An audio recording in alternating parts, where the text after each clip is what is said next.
Hey, pal. So, tell me, how'd day number 1 at the FDI go? Everything you had hoped for?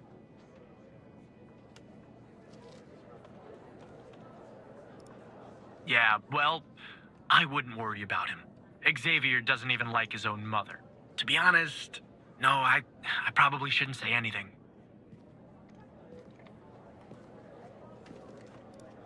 Well, between you and me, we're thinking of making a change at the supervisor position.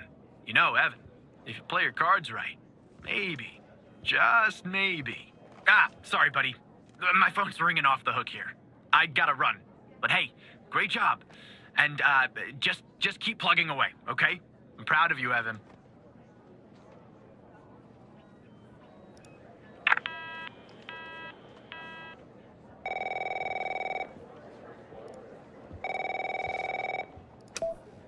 Operator Tanner, Agent Pendle has an update on yesterday's case.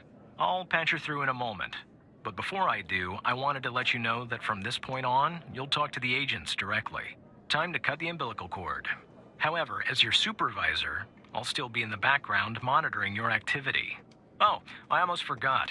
Our cybersecurity department is looking into this unfortunate matter with Hal. You can be assured that it won't happen again.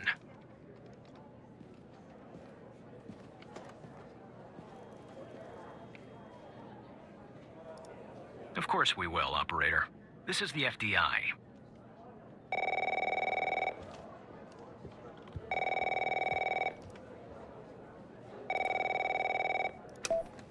Good morning, Operator Tanner. So you remember Ray Wells, right? So I checked out the address you gave me, but no sign of Wells. Then I get a call from Vice, and guess what? Wells was found dead in a downtown parking garage early this morning. Shot. Point blank range.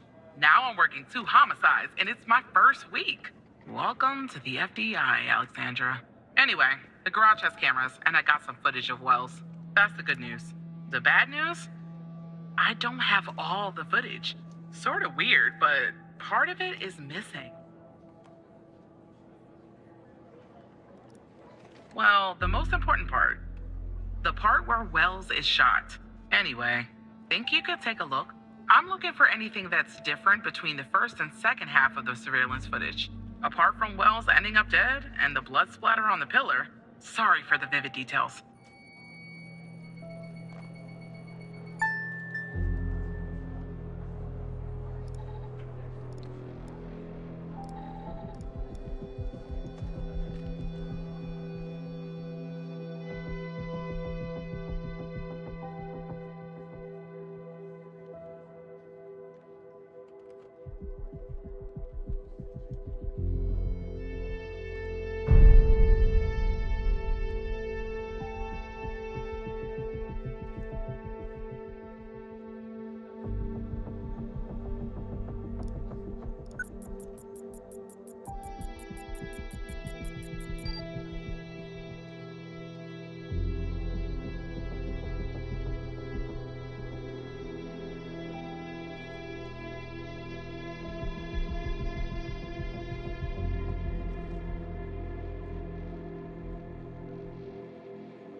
Look at that.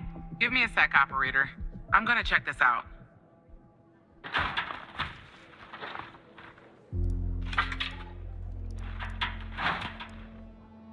Well. I just found a bullet lodged in the light's framework. I'm sending you a photo. Can you run an analysis and tell me what kind of bullet I'm looking at?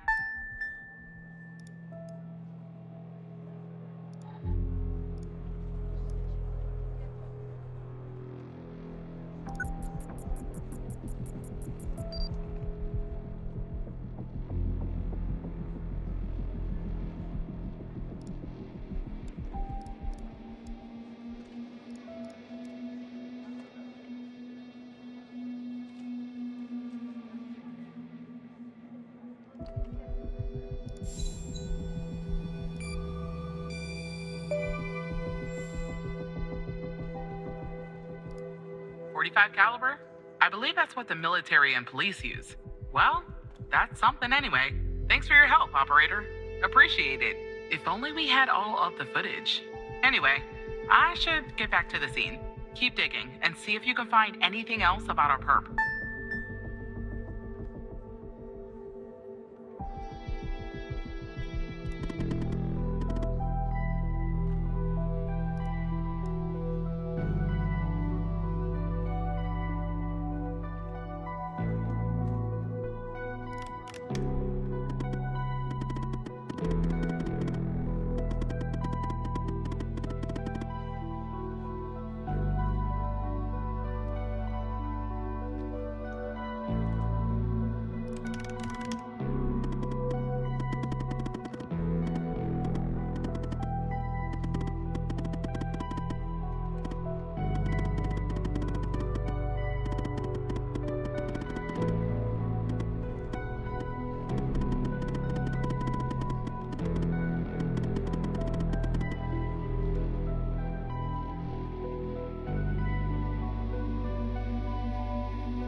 I see that you ran the facial recognition software, and 0 matches turned up, Operator.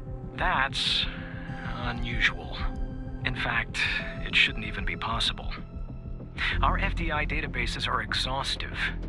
I'll flag this issue for later. But go ahead and share the image with Agent Pendle.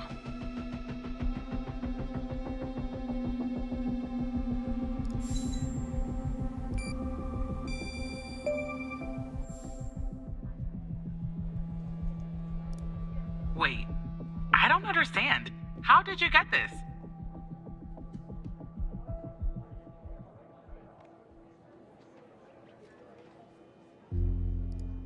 Well, this is huge. Thanks, Tanner. I'll canvass the area immediately. Maybe someone has seen our Prince Charming. I'll talk to you later. And thanks again.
Hello, Operator Tanner.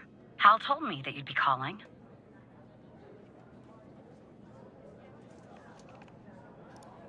Okay, I'll try to keep this short. About a month ago, I started working on a missing persons case. A woman reported that her husband had been gone for over 48 hours. Almost right away, the case felt different. Red tape all over the place. An unusual lack of cooperation from my superiors and colleagues. Unanswered calls. Suddenly, the FDI felt like the most incompetent department in the country. After an almost endless game of phone tag, I finally managed to get an appointment with a superior. The plan was to sit down and talk about the case first thing Monday morning. That Sunday night, I'm awoken by a phone call. The woman's apartment has burned to the ground. And the woman, what's left of her anyway, has been found dead in the ashes.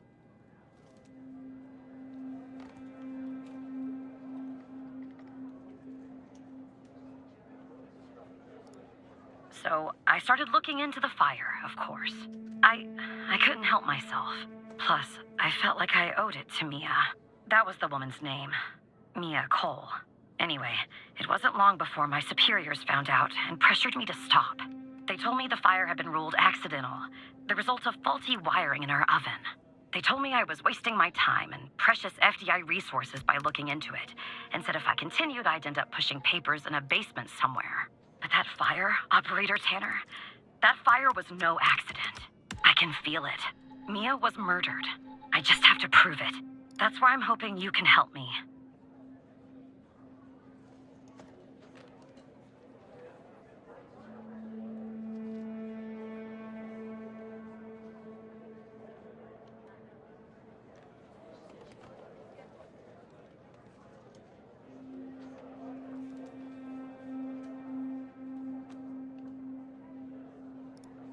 Go ahead and search them in the human DB.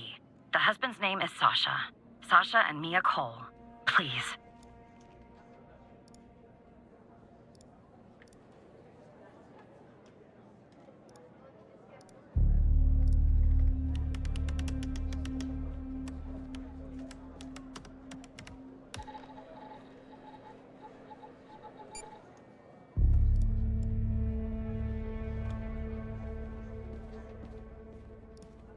just another coincidence, right? Look, I don't know why, but someone doesn't want us looking into Sasha and Mia Cole. But we have to, Operator Tanner. It's our job. Who's going to do it if we don't? Can you help me find proof Mia's fire wasn't an accident?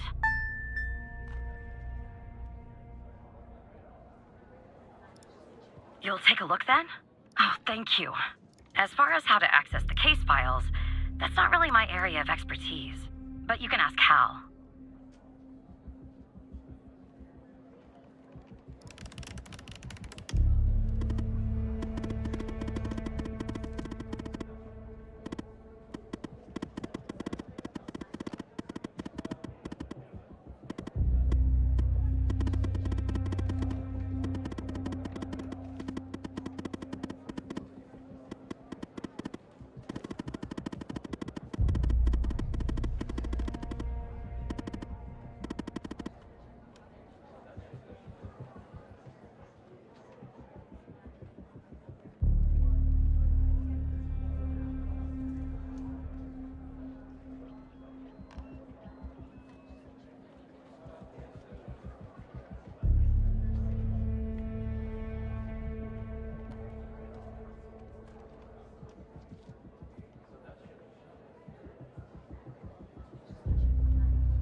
Despite being, well, a thorn in the side, you have to admit Hal gets results.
I knew it.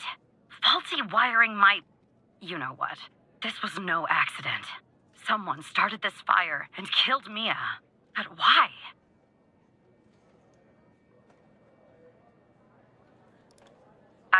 I can't talk about that, operator. Not now.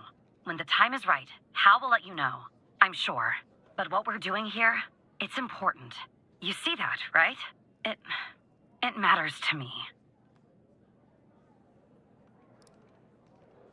I grew to know her. Mia, I mean. With our line of work, you try not to get emotionally involved. That's what they teach you at the academy anyway. Almost from the start. And usually, I can turn the switch off. I learned to do that. Feel nothing. But with Mia, I just never could. She wanted to be a singer, she told me. That was her dream. And I'm not exactly an expert, but she did have a good voice. Really. She was just a decent person. Wanted to find her music house. Something else happened. When Sasha disappeared, she was 3 months pregnant. Always the thought of her raising that child on her own, after everything that happened, got her. And one day, she and the baby were suddenly gone. Someone killed them, Operator Tanner. Someone killed Mia and her baby. Are you still there?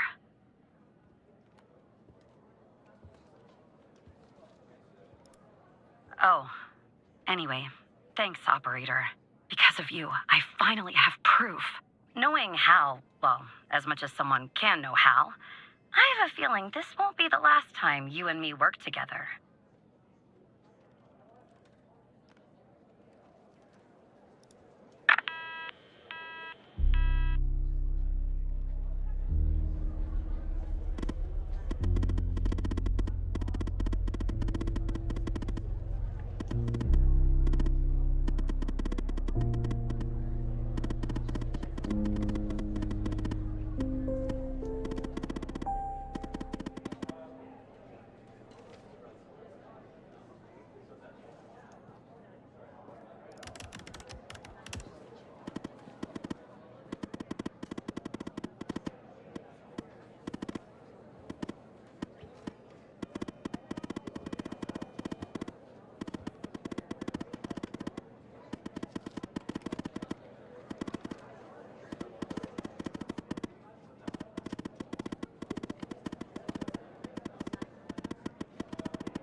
Operator Tanner, can I have a word? I see that you've been looking into the database entries for Mia and Sasha Cole. You want to tell me why?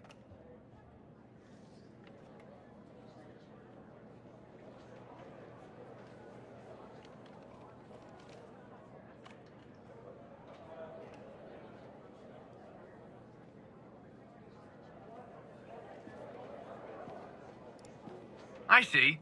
I should have guessed Hal might be involved. This lowlife has been making our lives very difficult lately here at the department. But we're working with our cybersecurity team. We'll catch Hal soon enough. In the meantime, and this is very important, if you hear anything else about the Coles, you come to me right away. Understood? Oh, there's no deal, Evan. It's just highly confidential, classified, and way above your pay grade. I'm sure you understand.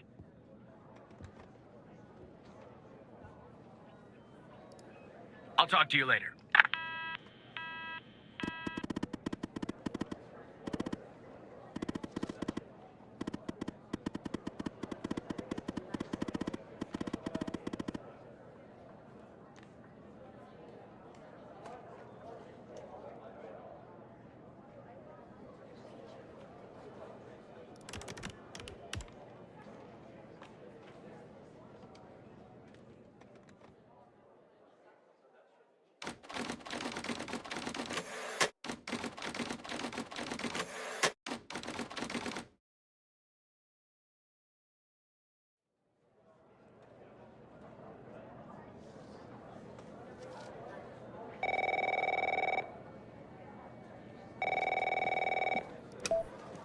So who the hell am I talking to this time?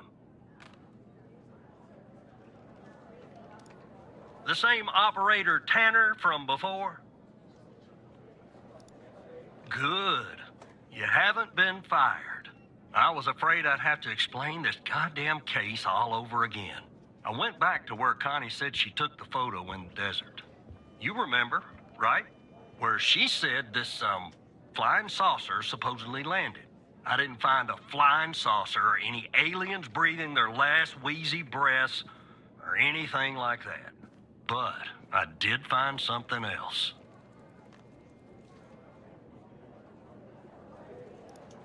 You could say that.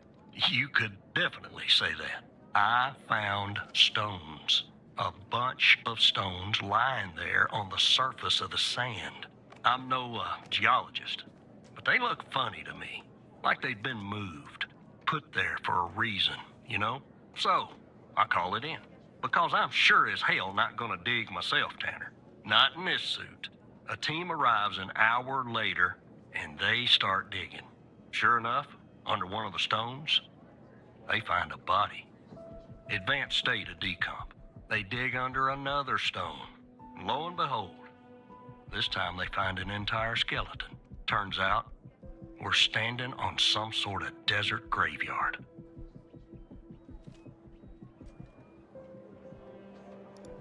Hard to say, but I counted more than 100 stones.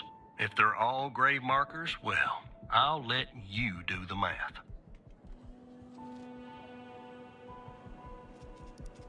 Yeah, messed up, right? And judging by the size of the skeleton, it belonged to someone young, Tanner. Real young. Look, I won't beat around the bush. The medical examiner has finished a preliminary report on the skeleton, and they found what they believe is a photo of the victim in the sand, buried there by the bones. Never seen that before. Any chance you can take a look at all this and get me an ID, Tanner? Let me send you the files. Well, it's taken a while. Hard to access the satellite out here in Roswell. Dryfield. Okay. Looks like it went through. About goddamn time.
The skeleton appears to be female, estimated at 9 years of age. Starting the examination now. Initial observations show well-preserved and intact bones. No visible signs of trauma or damage. The subject is missing her left incisor. The rest of the dentition looks good. No decay or disease is present. Moving on.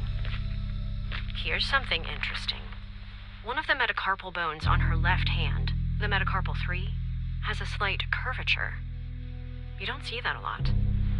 So, to summarize, the subject appears to have been a female, approximately 9 years of age, with a missing left incisor tooth and a slight curvature in the metacarpal 3 in her left hand. Based on the level of decomposition, the body appears to have been buried for approximately 6 to 8 months. Further testing and analysis is needed to determine the cause of death.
How did you find this, Tanner? Just when you think this case can't get any weirder, that's exactly what it does. But I need concrete proof it's her. Got anything else in your bag of tricks?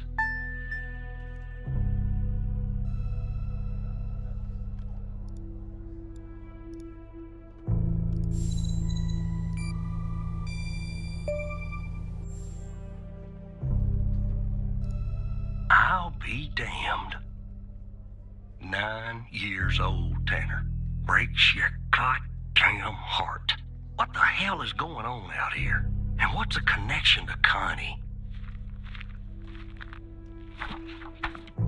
Okay, the examiner has just finished processing the second body I was telling you about. The one in the advanced state of decay. Let's see here. Adult male, early 60s. Ah, they got an ID on him. Quentin Spence. Want to see if that name is on your magical list, too?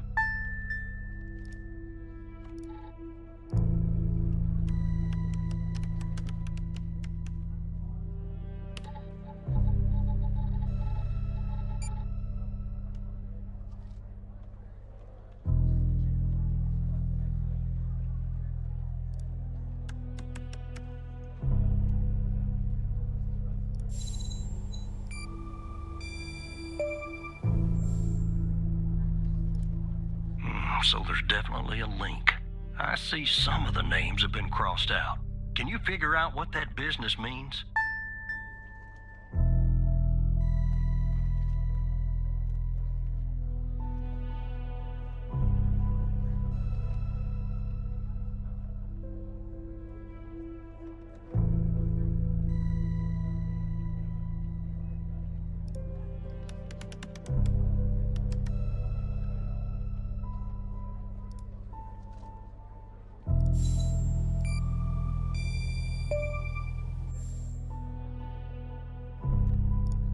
Looks to be about 100 names like that.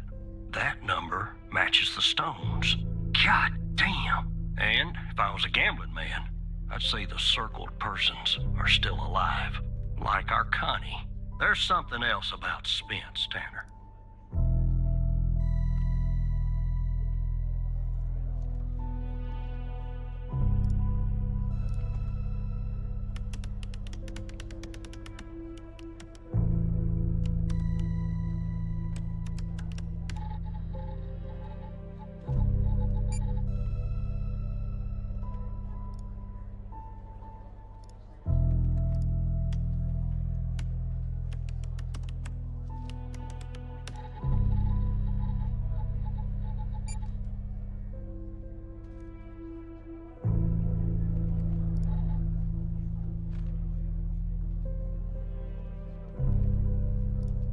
They found him buried in a lab coat with some, you're never gonna guess, floppy disk sewn into one of the pockets.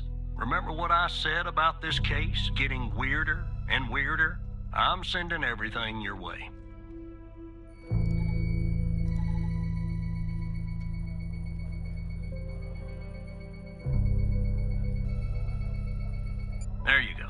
Now the second disk, password protected.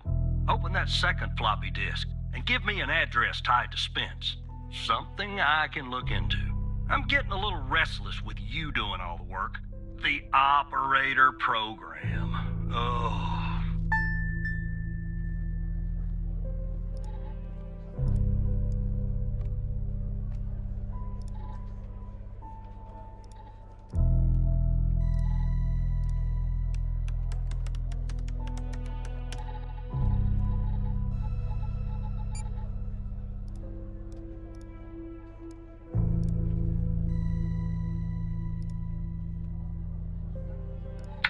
Autopsy report of a male, approximately late 50s, early 60s. Initial observations show no sign of trauma or blunt force injury, similar to the first remains found. The decedent appears to be wearing some kind of lab coat. Starting the external examination now. Excellent dentition. The decedent is wearing some kind of badge. Let me put this to the side. Abdomen seems healthy, with no signs of trauma or injuries. The lab coat seems to contain a hidden pocket. There's something inside. It's sewn shut. I'll open this with my scalpel. There. There appear to be 2 floppy disks inside the pocket. Strange. In my estimate, the body has been buried for approximately 2 to 3 months, based on the level of decomposition. At this point, the cause of death is uncertain. Further testing and analysis is needed, including toxicology reports, before I can provide a conclusive determination.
it go to your operator head, but that was actually somewhat impressive, Tanner.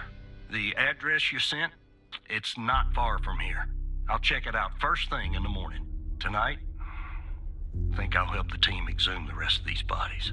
Screw the suit. God help us, Tanner. God help every single one of us.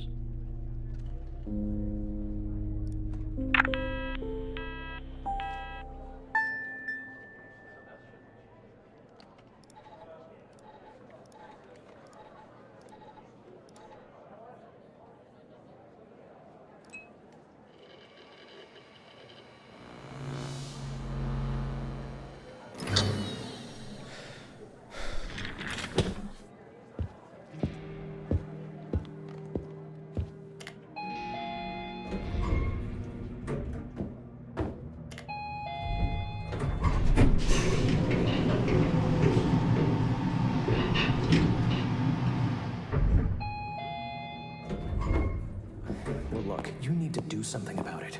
He's poking around, asking too many questions. He's going to expose us all if you don't rein him in. Yes, his shift is over, yes. All right, yeah, fine. We'll talk later. Bye.